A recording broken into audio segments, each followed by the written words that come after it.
안녕하세요. 수필을 읽어주는 자매지 조경자 마술사입니다. 어린 왕자 멘토 이야기 이경렬. 이 책을 읽는 나의 벗이여. 이 책을 읽는 나의 벗이여. 이제 그대는 나의 벗이 되었습니다. 그대를 얼마나 기다렸는지 모른답니다. 우리는 전생부터 만날 인연이었는데 이제야 만났군요. 나는 그대를 소중한 벗이라고 생각하며 이야기를 하려고 합니다. 어린 왕자는 이 시대 최고의 베스트셀러입니다. 법정 스님은 세상에서 단 2권의 책만 갖는다면 화엄경과 어린 왕자를 선택하시겠다고 말씀하셨습니다. 저 역시 어린 왕자를 30년 넘게 분신처럼 여기며 살고 있습니다. 어린 왕자는 감성입니다. 어린 왕자는 순수입니다. 어린 왕자는 영혼입니다. 어린 왕자는 정신입니다. 어린 왕자는 미소입니다. 어린 왕자는 상상입니다. 어린 왕자는 샘물입니다. 어린 왕자는 이야기꾼입니다. 우리 누구에게나 마음 한편에는 어린 왕자가 살고 있습니다. 다만 바쁜 나머지 잊고 살 뿐입니다. 이제 여러분 가슴에 잠자고 있는 어린 왕자를 제가 깨우고자 합니다. 왜 하필이면 지금 이 시대에 태어나게 하느냐고요? 그것은 이 시대가 그를 저실히 필요로 하기 때문입니다. 어린 왕자가 물질 만능에 찌든 영혼을 맑게 하고 새로운 가치를 심어주기 때문입니다. 지금은 감성 시대입니다. 제품과 서비스의 감성을 접목하려는 경향이 나타나고 있습니다. 가격이나 품질보다는 감성이나 스토리가 구매에 더 큰 영향을 미칩니다. 지금은 마땅히 어린 왕자가 다시 태어나야 할 시대입니다. 조앤 켈 롤링이 쓴 해리포터 시리즈 관련 매출이 삼성전자 반도체 수출액을 능가한다고 합니다.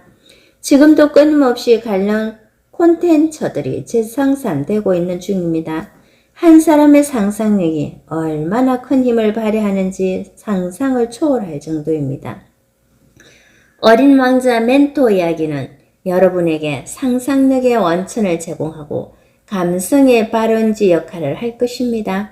인생에서 진정으로 중요한 것이 무엇인가에 관한 길을 인도할 것입니다. 마음이 젊은 분에게는 나이와 상관없이 꿈을 키우는 가이드 역할을 할 것입니다. 이 책을 통해 여러분은 무엇을 배운다기보다는 가슴으로 느끼게 될 것입니다. 나도 모르게 아하 하고 저절로 탄성이 나오는 세계로 안내받게 될 것입니다. 그냥 읽기만 해도 행복해질 것입니다. 어린 왕자 멘토 이야기는 바로 여러분을 위해 쓴 책입니다. 여러분이 어린 왕자의 주인공이며 이 책을 통해 9명의 멘토를 만나게 될 것입니다. 이들은 보이지 않는 곳에서 여러분의 행복을 지켜주는 수호신이자 시련을 극복해주는 구세주가 될 것입니다. 9명의 멘토를 자신의 가슴에 초대해 보세요. 그러면 아무리 어려운 역경이라도 이겨낼 수 있는 삶의 의미가 보이기 시작할 것입니다. 자신의 마음속에서 어린 왕자를 만나면 그 기적에 너무 놀라지 마십시오. 그동안 잠시 잊고 살았을 뿐이니까요. 어린 왕자는 나이와 성별을 초월하여 여러분의 인생이라는 여행의 동반자가 될 것입니다.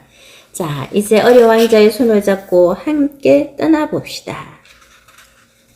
이 시대를 살아가는 청소년, 학부모, 선생 모두 앞이 잘 안 보인다고 합니다. 미래가 불안하다고 합니다. 어떻게 살아가야 할지 모르겠다고 합니다. 걱정하지 마십시오. 그대가 어린 왕자가 되어 여행을 떠나면 9명의 멘토를 만나게 될 것입니다. 그 멘토가 그대를 빛이 있는 곳으로 인도할 것입니다. 아직 꿈을 찾지 못해 가슴이 답답한 청소년, 진정으로 소중한 일이 무엇인지 모르겠다는 사람, 내가 지금 제대로 된 길을 가고 있는 건지 회의가 드는 사람, 자녀, 제자들에게 좋은 멘토가 되고 싶은 분들에게 이 책을 바칩니다. 여러분의 행운을 기원합니다. 어린 왕자를 꿈꾸는 이경렬. 기록하지 않으면 의미 있는 일도 더듬는 게 되고 기록을 하면 더듬는 것도 의미를 남기게 된다. 프롤로그. 어린 왕자 눈을 뜨다 무언가 그의 가슴에서 꿈틀거리고 있었다. 온몸이 비틀리는 것처럼 갑갑해서 참을 수가 없었다. 밀폐된 공간에서 옴짝달싹 못하고 얼마나 오래 지냈는지도 알 수 없었다.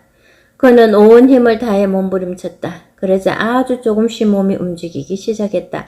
그러나 아 하는 순간 그의 몸은 마냥 추락하고 있었다. 거기 누구 없어요? 도와주세요. 어리 왕자는 불행 듯 자신의 목소리에 깜짝 놀라 눈을 떴다. 온몸은 식은땀으로 흠뻑 젖어 있었다. 정신이 좀 더니? 나지막한 목소리가 어리 왕자의 귀에 들려왔다. 누군가 어리 왕자의 이마에서 땀을 닦아주며 말했다. 그동안 참 많이 컸구나.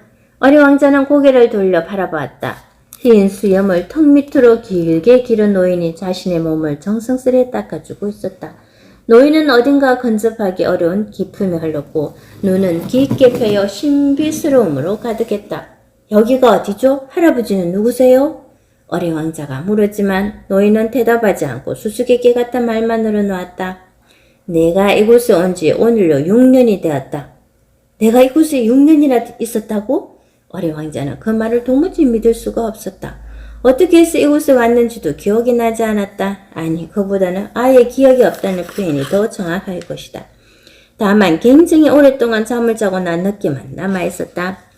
노인은 어린 왕자가 6년 전 구름에 실려 이곳에 도착했던 때를 상세히 알려주었다. 도착한 직후부터 이곳에서 6년 내내 계속 잠만 잤다는 것이다.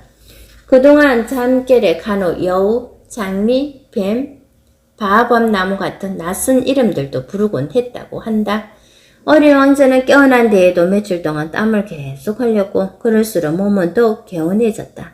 점점 기지개를 켜고 싶어졌다. 그리고 언제부터인지 온몸에서 뭔가의 꿈틀거림이 커져갔다. 내 몸 안에 숨겨진 뭔가 알 수 없는 것이 꿈틀거리고 있어. 어린 왕자는 며칠간 도인 같은 분위기를 자아내는 노인에게 수많은 별의 이야기를 들었다. 그럴수록 미지의 세계에 대한 동경은 나날이 커져만 갔다. 어느 날 어린 왕자는 노인에게 말했다. 할아버지, 이곳은 제가 살기에는 너무 작아요. 이제 어디론가 떠나야 할 것 같아요. 그러자 노인이 대답했다. 작다고? 작고 큰 것은 그다지 문제가 되지 않아. 큰 것도 작게 보면 작은 것이 되고 작은 것도 크게 보면 큰 것이 되는 거야. 때로는 큰 것도 작게 보아야 할 때가 있고 작은 것도 아주 크게 보아야 할 때가 있단다. 그럼 이곳은 작은 곳인가요? 아니면 큰 곳인가요? 어린 왕자가 물었다. 그야 작은 눈으로 보면 크게, 큰 눈으로 보면 작게 보이지. 노인은 알쏭달쏭한 말을 하며 이렇게 덧붙였다. 이제 내가 떠날 때가 된 모양이다. 내가 6년 전 이곳에 올 때와는 세상이 많이 달라졌단다. 환경이 바뀌면 거기에 적응해 가며 살 줄도 알아야 해. 순수함만으로 이 거친 세상을 여행하기에는 도처에 너무 많은 위험들이 도사리고 있어. 노인은 어린 왕자를 지그시 바라보더니 말했다. 내가 떠나고 싶다면 떠나야지. 바람이 찾아오는 날 보내주마. 이번에는 어린 왕자가 노인에게 물었다. 떠나기 전에 물어볼 게 있어요. 제 나이는 몇 살이죠? 여기에 어떻게 오게 된 거예요? 지난 시간이 궁금하겠지. 나이도 궁금할 테고. 하지만 그건 살아가는데 그리 중요하지 않아. 차라리 모르는 게 나아. 그런 것들은 자칫 앞으로 나아가는데 방해가 될 수 있단다. 숫자상의 나이가 오히려 상상력과 행동을 위축시킬 수 있어. 그래서 나이가 생각의 틀을 작게 만들고 잠재 능력을 발휘하는데 방해 요인으로 작용할 때가 더 많단다. 나이는 그때그때 상황에 맞게 자신을 선택하면 되는 거야. 시간이 영원하듯 나이도 영원한 것이니까. 영원히 존재하는 시간 속에 나를 일정한 기간의 존재로 한정짓게 묶어둘 필요는 없어. 시간이 영원하듯 내 의식도 영원하다는 깨달음이 필요하단다. 이것이야말로 우리가 영원히 청춘으로 사는 비결이야. 노인은 이렇게 말한 뒤에 결혼하기에 덧붙였다. 과거의 자신 또한 잊어버리는 게 좋아. 이 또한 자칫 장애물이 될 수 있거든. 항상 처음 시작한다는 인식이 필요해. 삶은 과거를 보며 앞으로 나아가는 게 아니라 앞만 보면 매일매일 새롭게 나아가는 거야. 며칠 후 어린 왕자가 완전히 기력을 회복했을 때 노인은 따뜻한 목소리와 촉촉해진 눈망울로 어린 왕자의 손을 잡고 이렇게 말했다. 이제 길을 떠나거라. 여러 별을 이행하며 현자들의 가르침을 잘 배우고 너의 꿈을 펼쳐보아라. 6년 동안 너의 잠든 모습을 지켜보는 일이 내게는 큰 행복이었다. 내가 깨끗했다는 사실만으로 삶의 보람을 느낄 수 있었지. 언젠가는 반드시 깨어날 거라는 믿음과 기대감이 나를 설레게 했거든. 그 믿음과 설렘이 나에게 행복 에너지를 만들어 주었단다. 너를 통해 잠자고 있는 것들은 언젠가 깨어난다는 믿음을 보았고 그 믿음이 행복과 에너지의 원천이 된다는 것을 알게 되었다. 너는 진정 하늘이 내게 내려준 언인이야. 어린 왕자가 그동안 자신을 돌봐준 노인에게 감사의 말을 전하는 순간 노인은 오히려 그에게 언인이라고 말하며 고마워했다. 그리고 작은 수첩 하나를 건네며 말했다. 이제 헤어질 시간이 됐다. 이번엔 또 다른 만남의 시작이니 슬퍼하지 말고 이것을 늘 몸에 지니고 다니면서 만나는 서성들의 지혜를 하나하나 담거라. 마치 가슴에 새기듯 정성스레 기록하여 평생의 지침서로 삼아라. 고맙습니다. 그런데 저는 아무것도 가진 게 없어 보답해 드릴 게 없어요. 어쩌면 좋죠? 몸둘 바를 모르는 어린 왕자를 향해 노인이 말했다. 보답을 기대하고 주는 건 선물이 아니다. 아무 조건 없이 주는 게 선물이지. 그리고 선물이란 받는 사람보다 주는 사람이 더 큰 기쁨을 얻는 거란다. 너를 통해 그동안 큰 기쁨과 깨달음을 얻었으니 내가 고맙다는 인사를 해야 마땅하다. 끝으로 노인은 이렇게 이야기했다. 우리 인연이 계속되면 언젠가 또 만나게 될 거야. 어린 왕자는 노인을 감싸 안으며 포옹하는 것으로 마음을 전했고 노인의 따사로운 온기가 자신에게 더 크게 다가오는 것을 느꼈다. 포옹에는 말이 필요 없는 서로의 마음을 함축적으로 전하는 힘이 있었다. 포옹은 그 자체가 또 다른 사랑의 언어였으며 그 따사로운 기운이 온몸을 휘감아 두 사람의 마음은 하나가 되었다. 그 순간 구름이 사뿐 내려앉았다. 노인이 어린 왕자를 구름 위에 올려놓자 그 바람이 불어오기 시작해 천천히 구름을 춤추게 했다. 그때 한 줄기 빛이 쏟아져 내려 어린 왕자의 몸은 오색 찬란한 빗줄기를 따라 끝없이 빨려 들어갔다. 며칠 동안 어린 왕자는 지금껏 느껴보지 못했던 영롱한 기운이 차올라 어딘가로 계속 날아갔다. 온몸이 알 수 없는 기운에 휩싸여 뜨겁게 달아올랐다. 그러다 문득 정신을 차렸다. 이 모든 것이 그저 꿈이었을까? 그러나 머리맡에는 작은 가방이 놓여 있었고 그 안에는 꿈에서 보았던 수첩 한 권이 들어있었다. 어린 왕자는 이제 자신이 해야 할 일을 깨달았고 가방을 등에 메고 더 큰 세상을 만나기 위해 길을 떠났다. 어린 왕자는 낯선 배를 향해 크고 용감한 첫걸음을 옮겼다. 길을 떠나는 어린 왕자의 귓가에 어디선가 조용히 노래소리가 들려왔다. 나는 깨울 수 있어요. 내 몸에 잠자고 있는 사랑의 에너지. 나는 느낄 수 있어요. 내 마음에 잠자고 있는 향기로운 목소리. 나는 꽃 피울 수 있어요. 내 말에 잠자고 있는 희망의 장미 한 송이. 나는 길들일 수 있어요. 내 안에 잠자는 외로운 여우 한 마리. 나는 꿈이 있어요. 나는 꿈이 있어요. 평생을 바쳐 이루어야 할 일. 나는 만나야 해요. 나는 만나야 해요. 내 안에 잠자는 나의 선생, 나의 멘토. 우리 눈에 보이지 않는 곳 4차원의 공간에 생각의 씨앗을 뿌리면 무엇이든지 만들 수 있어. 생각이 쌓이고 쌓이면 결국은 물질이 되는 거야. 어린 왕자, 마음을 기르는 농부를 만나다. 어린 왕자가 처음 도착한 배는 고즈넉한 농촌 마을의 모습이었다. 넓은 논밭에는 곡식들이 풍성했고 그 위로는 새들이 한가롭게 날아다니고 있었다.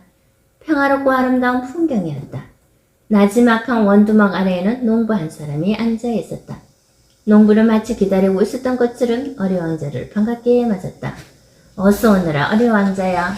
어린 왕자는 자신의 길을 의심하지 않을 수 없었다. 혹시 내가 잘못 들었나? 그러나 주변을 둘러봐도 다른 사람은 없었다. 어린 왕자는 어심쩍은 말투로 농부에게 물었다. 지금 뭐라고 하셨나요?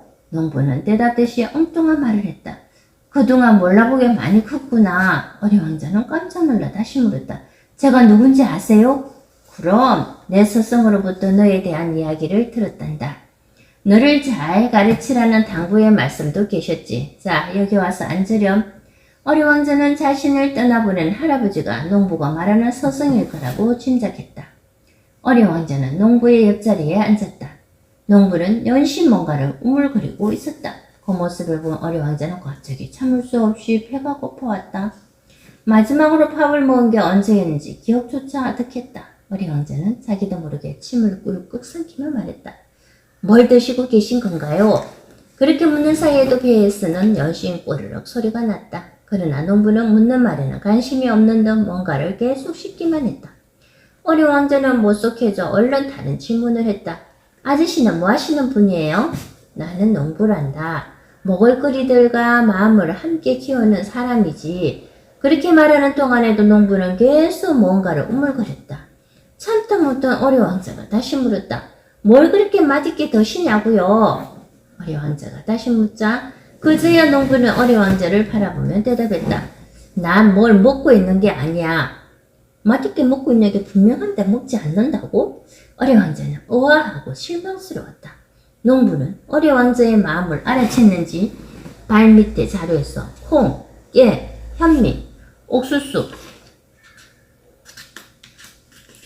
수수, 밀 등을 혼합한 볶은 곡식을 조금 내밀었다.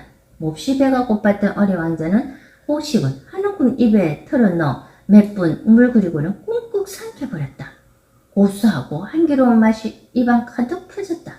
어리 왕자는 허겁지겁 씹으며 물었다. 이렇게 맛있는 걸 드시고 계시면서 왜 먹지 않는다고 하셨어요? 남들 눈에는 분명 먹는 것으로 보이겠지만 나는 먹는 게 아니란다. 다만 음미할 뿐이지. 농부가 대답했지만 어리 왕자는 여전히 그 말뜻을 이해할 수 없었다. 허겁지겁 먹지 말고 음미할 것. 음미하는 게 뭔데요? 어리 왕자가 물었지만 농부는 입안에 있는 것을 천천히 삼키고 나서야 대답했다. 맛을 느끼는 거야. 맛은 획도치 아니라 마음으로 느끼는 거란다. 차분한 마음으로 천천히 음미하며 몸이 기뻐하는 소리를 들을 수 있어. 몸이 받아들이라고 하면 회에서 향기가 나고 받아들이지 말라고 하면 몸이 움츠러들거나 떨리기도 하지. 너무 매우면 재채기가 나기도 하고 말이야. 그건 조심해서 먹으라는 신호란다. 어리 왕자는 갑자기 기침을 했다. 너무 급히 먹었나 보다. 농부는 미소 띤 얼굴로 어리 왕자의 등을 두드려주면서 이야기를 계속했다. 밥은 몸이 건강하도록 양분을 주고 마음에도 크다란 영향을 준단다. 몸은 마음의 집이거든. 몸이 없으면 마음은 살 집을 잃는 거란다. 우리는 마음과 몸이 함께 있을 때 편안함을 느끼게 돼. 잘 먹으면 몸과 마음이 모두 편안해져. 그래서 먹는 행위가 중요한 것이란다. 어린 왕자가 다시 물었다. 먹는 것과 음미하는 것은 어떻게 다른가요? 먹는다는 것은 허기를 채우는 행위를 말하지. 그러나 음미한다는 것은 맛을 느껴야겠다는 분명한 의지가 있는 거야. 먹는 그 순간 맛에 집중하여 완전히 몰입하는 거지. 맛에 집중하여 음미하면 그 음식은 뭔가 하나가 되어 세포들에게 웃음을 선물한단다. 어리 왕자는 자신의 햇볕에 남아있는 곡식의 맛을 느껴봤다. 고소한 냄새가 배어나왔다. 이것이 음미라는 것일까? 어리 왕자의 모습을 본 농부는 살며시 웃음 지으며 말했다. 맛을 느끼고자 하면 천천히 먹게 되지. 천천히 먹는다는 것은 꼭꼭 씹어 먹는 것이고 먹는 행위를 음식의 맛과 감촉, 색감을 감상하는 행위로 발전시킨 거란다. 농부는 볶은 곡식을 어린 왕자의 손바닥에 한 움큼 올려주며 말했다. 자, 이것들을 보렴. 먼저 눈으로 감상하고 음식의 색들을 잘 살펴봐. 각기 다른 특유의 색감을 즐기는 거야. 어린 왕자는 손바닥 위에 놓인 노르스름한 색깔들을 눈으로 살폈다. 농부가 다시 말했다. 다음은 코로 음식의 냄새를 즐겨보렴. 어떤 음식은 해로 느끼는 맛보다 향기가 더 좋은 것도 있지. 어린 왕자는 손바닥을 코끝에 갖다 대고 고소한 냄새가 났지만 입안에서 느껴지던 고소함과는 다른 향긋한 향도 느껴졌다. 다음에는 해로 맛을 느껴보렴. 해로 느끼는 촉감은 손으로 느낄 수 없는 또 다른 쾌감이 있어. 농부의 말에 어린 왕자는 곡식을 입안에 털어넣었다. 까칠한 곡식의 느낌이 혀끝에 전해졌다.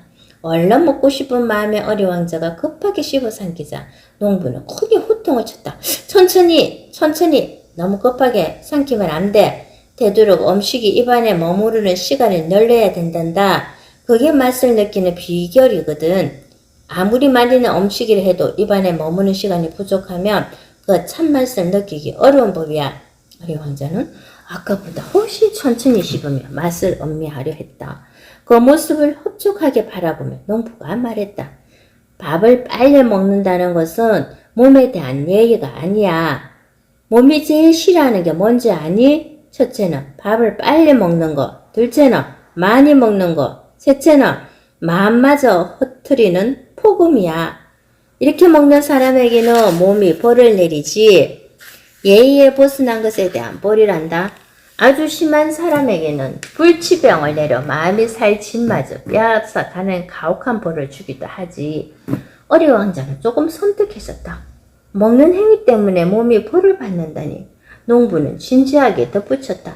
그러니 밥 먹는 것에도 요령이 필요해. 입안에 음식을 다 삼킨 다음에 숟가락을 입에 넣어야 하는 거야. 커피 먹으면 취하니까 먹지 않은 것만 못하게 되지.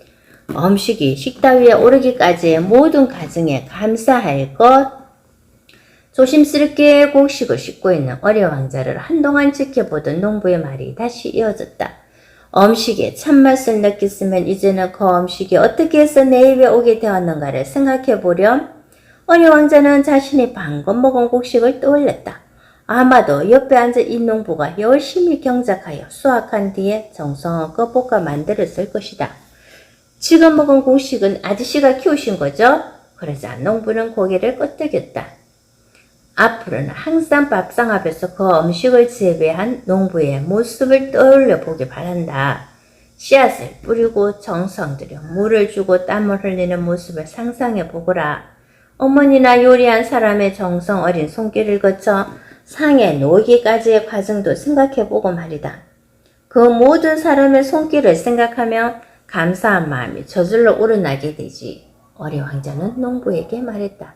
이 곡식들을 아저씨가 키우셨다는 생각을 하니 더 특별하게 느껴져요. 정말 맛있어요. 고맙습니다. 농부는 어린 왕자의 머리를 쓰다듬으며 말했다. 이제 너도 음식을 음미하게 되었구나. 그런 생각에까지 이르면 음식은 먹는 게 아니라 음미하는 대상이 되는 거란다. 농부의 말에 어린 왕자는 흐뭇한 웃음이 난다. 농부는 말을 이어갔다. 아침 밥상에 오른 생선 한 마리에 대해 생각해 보자꾸나. 그 생선에는 이름 모를 어부의 꿈이 담겨 있어. 어부는 망망대해에서 고기를 잡아 올렸겠지?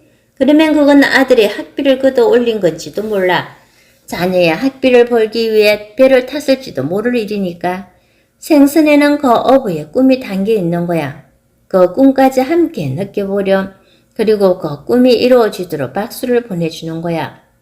그러면 생선 한 마리도 먹는 게 아니라 음미하는 거라는 의미를 알게 될 거야. 나도 항상 다른 사람들에게 고마운 마음으로 밥을 먹는단다. 어린 왕자는 생선을 먹을 때 항상 가시 바르는 일을 귀찮아했다. 그러나 이제부터는 조금 다른 생각을 하게 될 것 같았다. 앞으로는 아무리 가시가 많은 생선을 먹더라도 짜증내지 않을 것 같아요. 고마운 음식이니까요. 어린 왕자의 말에 농부는 웃으며 말했다. 음식을 먹을 때마다 내 말대로 해보렴. 아주 작은 것에도 감사하는 마음이 일기 시작할 거야. 밥상에 김치나 고추장 하나도 이런 방식으로 생각해보렴. 그런 식으로 맛을 음미해가며 먹으면 무엇이든 맛있단다. 그렇지만 절대 가식하는 일은 없게 되지. 소식이 성찬이라는 것을 알게 되고 이것이 자신을 아끼고 자연을 사랑하는 첫걸음이라는 것도 알게 된단다. 몸이 좋아하는 음식을 먹을 것. 연신 곡식을 집어먹던 어린 왕자는 갑자기 부끄러워졌다. 자신이 허기를 채운다는 핑계로 너무 많이 먹은 것 같았다. 농부는 이야기를 계속했다. 과식은 몸과 마음에도 나쁜 영향을 주지. 배고프지도 않는데 먹는 것은 죄악이야. 생명을 유지하는데 필요한 열량을 조달하기 위한 정도로만 먹으면 충분하거든. 그 이상의 것을 섭생하는 것은 낭비 중에 낭비란다. 죄를 짓는 것이나 다름없어. 왜냐하면 과식은 이 세상에서 제일 중요한 내 몸과 마음과 자연을 훼손하는 행위이거든.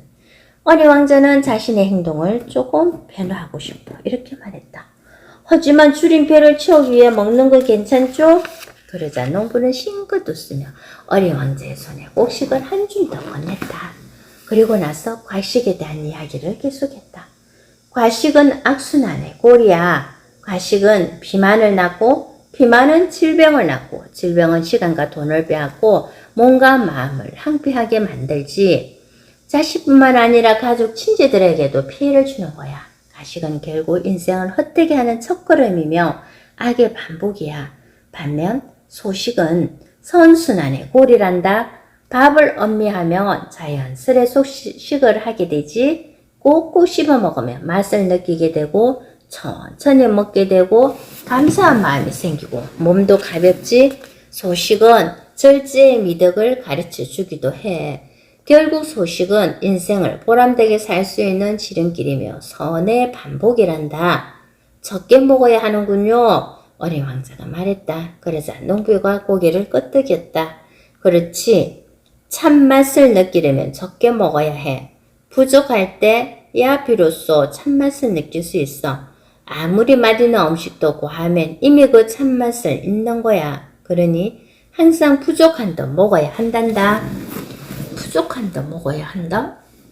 농부의 말을 테내다 어리 왕자가 갑자기 생각난 듯 물었다. 그럼 소화불량이 될 일도 없겠군요. 그렇지. 잘 먹는 것도 중요하지만 먹은 걸 잘 소화시키는 것도 중요해. 그러기 위해서는 음식이 몸에 들어가 어떤 변화를 가져다 줄지 생생하게 마음으로 그릴 수 있어야 한단다. 마치 건축물의 설계도나 조감도를 그리듯 확실하게 그릴 수 있어야 해. 몸이 투명하다고 생각해보렴. 그리고 음식이 소화되는 과정을 상상해봐. 비록 눈에 보이지 않지만 내 몸속을 마음으로 투명하게 볼 수 있어야 해. 어리 왕자는 지금 자신의 목구멍을 통과한 곡식들이 식도를 타고 내려가 위에서 출렁이는 모습을 상상해 보았다. 그러다 문득 궁금해졌다. 배가 고프면 힘도 없지 않을까? 그래도 너무 적게 먹으면 에너지가 부족하지는 않을까요? 그러자 농부는 한참 진지한 표정으로 말했다. 우리 몸은 만능 자가 충전기를 갖고 있단다. 에너지가 떨어지면 호흡과 휴식을 통해 충전할 수 있지. 에너지는 밥보다 휴식과 호흡에 더 많이 내재되어 있어. 동물들은 병이 나면 어떻게 하는 줄 아니? 어린 왕자는 갑작스런 질문에 잠시 생각에 잠겼다가 대답했다. 몸에 좋은 음식들을 찾아 먹지 않을까요? 아니면 영양가 높은 음식을 찾아 먹나요? 그러자 농부는 고개를 저으며 대답했다. 아니란다. 그 반대야.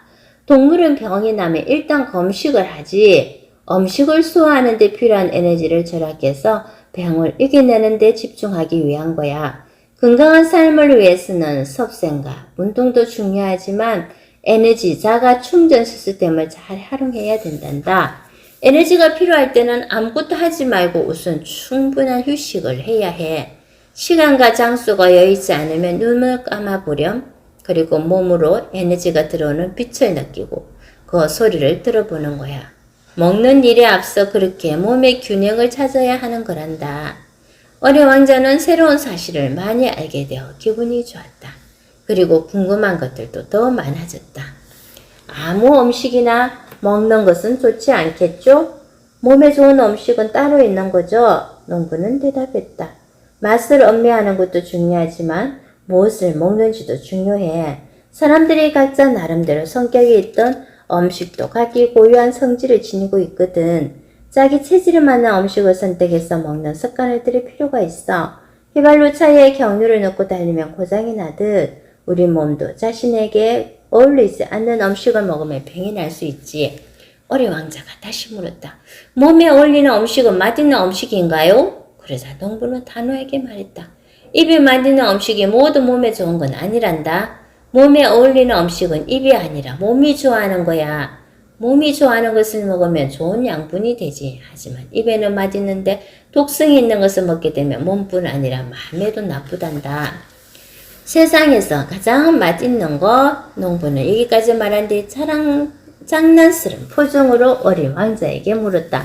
이 세상에서 가장 맛있는 게 뭘까? 알아맞히면 내게 선물로 주마. 오랫동안 맛있는 것을 먹지 못했던 어린 왕자는 머릿속에 먹을 것들을 잔뜩 떠올려 보았다. 달콤한 초콜릿? 어린 왕자가 눈을 빛내며 말했지만 농부는 고개를 저었다. 상큼한 오렌지 맛 사탕? 또다시 농부는 고개를 저었다. 그러면 햄버거? 아니야. 그런 게 아니란다. 바로 내가 지금 가지고 있는 거란다. 어린 왕자는 주머니를 투듬어 보았다. 가지고 있는 것이라곤 고작해야 껌 몇 개뿐이었다. 껌인가요? 아니야. 눈에 보이지 않는 거란다. 어린 왕자는 더 궁금해졌다. 그럼 세상에서 가장 맛있는 게 뭔가요? 농부는 어린 왕자의 눈을 똑바로 바라보며 말했다. 그건 먹는 방법에 따라 맛이 달라지는 특성을 갖고 있단다. 잘 먹으면 훌륭한 에너지로 전환되고 잘못 먹으면 자식뿐만 아니라 다른 사람에게도 나쁜 영향을 주지. 어떻게 먹느냐에 따라 색이나 향기도 다르고 나타나고 때로는 독수를 뿜어내는 몸을 상하게 하기도 해. 하지만 걱정할 필요는 없단다. 어떻게 먹을지는 스스로 결정하는 것이니까. 어린 왕자는 수수께끼의 답을 짐작조차 할 수 없었다. 농부는 빙그레 웃으며 답을 말했다. 정답은 바로 누구나 갖고 있는 마음이란다. 어린 왕자는 실망한 듯 힘없이 중얼거렸다. 세상에서 가장 맛있는 게 마음이라고요? 현명한 사람의 양식은 좋은 마음. 농부는 어린 왕자의 기분을 눈치챈 듯 그의 어깨를 다독이며 말했다. 먹을 게 아니라 실망한 거냐? 하지만 마음이야말로 음식보다 더 잘 먹어야 하는 중요한 거란다. 마음은 스스로 선택하는 거야. 하루에도 수없이 나타나는 다양한 마음 중에 어떤 것을 먹을지는 스스로 선택하는 거지. 그 선택의 결과들이 자신의 운명도 결정하는 거야. 지금 타고 가는 인생이라는 열차의 정거장 이름도 내가 짓는 거고 마지막에 내릴 역도 내가 선택하는 거지. 어린 왕자가 농부를 향해 고개를 돌리며 되물었다. 인생이라는 열차라고요? 농부는 그 의미에 대해 설명했다. 흔히들 인생을 열차에 비유하곤 하지. 사람들은 대부분 인생이 미리 정해져 있다고 생각하기 때문에 자신이 내릴 역도 이미 정해져 있다고 생각한단다. 그런데 결코 그러지 않거든. 자신이 이름 짓는 대로, 이름 부르는 대로 여기의 이름은 결정이 되는 거야. 어린 왕자는 인생이라는 열차의 정거장들은 무엇일까 생각해 보았다. 그리고 농부에게 물었다. 정해져 있는 정거장은 없는 건가요? 그러자 농부가 말했다. 때로는 이름이 이미 정해져 있기도 해. 하지만 자신이 새롭게 지으면 그 역의 이름은 새로운 모습으로 태어나게 된단다. 수많은 갈림길에서 어느 길을 갈지도 스스로 선택할 수 있는 거야. 자신의 의지대로 되는 게 인생이라는 열차의 묘미이니까 그 묘미를 즐기는 사람이 있는가 하며 고통스러워하는 사람도 있어. 결국 고통과 즐거움도 자신이 선택하는 거나 다름없단다. 농부는 이야기를 마치고 어린 왕자를 바라보며 나섭게 말했다. 이제 더 이상 배는 고프지 않지? 어린 왕자는 이미 볶은 고실들로 허기를 충분히 채운 상태였다. 네, 충분히 배불러요. 마음도 잘 먹을 수 있겠니? 농부의 질문에 어린 왕자는 고개를 갸웃했다. 마음을 먹는다는 건 알겠는데 어떻게 해야 잘 먹을 수 있는지는 모르겠어요. 몸만 영양분을 필요로 하는 것이 아니라 마음에도 양식이 필요하단다. 마음의 양식은 학습과 성찰을 통해 얻을 수 있어. 공부하고 돌보지 않으면 마음도 자라지 않아. 밥을 매일 먹듯 학습과 성찰도 매일 해야 해. 배고프지 않도록 때가 되면 밥을 먹듯 성찰과 학습의 습관도 그렇게 몸에 배워야 한단다. 어린 왕자는 농부의 말을 가슴에 새겼다. 아저씨께 좋은 말씀 들었으니 오늘은 마음의 양식도 든든하게 쌓은 거네요. 농부가 흐뭇하게 웃으며 말했다. 그렇구나. 그럼 하나만 물어볼까? 바보와 현명한 사람의 차이가 뭔지 아니? 어린 왕자가 고개를 저었다. 글쎄요. 뭔데요? 그러자 농부가 대답했다. 바보는 밥을 많이 먹고 현명한 사람은 마음을 굳게 먹는 일을 많지. 그리고 농부는 이 말을 덧붙였다. 이 세상에서 가장 맛있는 거, 이 세상에서 가장 아름다운 맛, 그건 마음이란다. 그 마음은 스스로 선택한다는 사실을 알게 하는 것이 내가 내게 주는 선물이란다. 어린 왕자는 이제 이별을 떠날 시간이 되었음을 알았다. 어린 왕자는 농부가 싸준 맛있는 볶은 곡식을 받아들고 할아버지에게 받은 노트를 꺼내 그 책장에 자신이 받은 첫 번째 가르침을 뿌듯한 글씨로 적어 넣었다. 마운